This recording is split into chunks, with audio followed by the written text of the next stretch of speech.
London Oxford বিশ্ববিদ্যালয়ে মাননীয় মুখ্যমন্ত্রী মমতা বন্দ্যোপাধ্যায়ের বক্তব্য চলাকালীন মুখ্যমন্ত্রীর বিরুদ্ধে এসএফআইয়ের বিশৃঙ্খলা সৃষ্টি ও সভা ভঙ্গ করার প্রচেষ্টার বিরুদ্ধে মানিকতলা বিধানসভা কেন্দ্রের অন্তর্গত ক্ষুদিরাম বোস কলেজে এক প্রতিবাদ এবং বিক্ষোভ কর্মসূচির আয়োজন করা হয়।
মুখ্যমন্ত্রী মমতা বন্দ্যোপাধ্যায়ের লন্ডন অক্সফোর্ডের যে অবমাননা হয়েছে তার প্রতিবাদে আজকে আপনারা ক্ষুদিরাম বোস সেন্ট্রাল কলেজের পক্ষ থেকে প্রতিবাদ করছেন।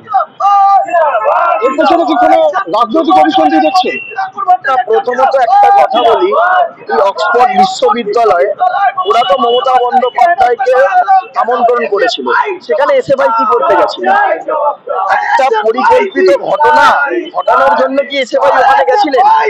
আমার কাছে প্রশ্ন থাকলো, যদি এরকম ধরনের নোংরামি করতে থাকে এসএফআই, তাহলে কিন্তু আমাদেরও পাল্টা নোংরামি করতে বেশি সময় লাগবে না। কিন্তু আমরা গণতন্ত্রে বিশ্বাসী, আমরা মমতা বন্দ্যোপাধ্যায়ের আদর্শে বিশ্বাসী, এবং আমরা বলে রাখি, যদি এরকম নোংরামি পরবর্তীকালে এসএফআই করে, আমরা নেত্রীর কাছে আবেদন করব, আপনি আমাদেরকে 5 মিনিটের জন্য ছেড়ে দিন, আমরা ছাত্র যুবরা প্রস্তুত রয়েছি এই এসএফআই কে বুঝে নিতে, এবং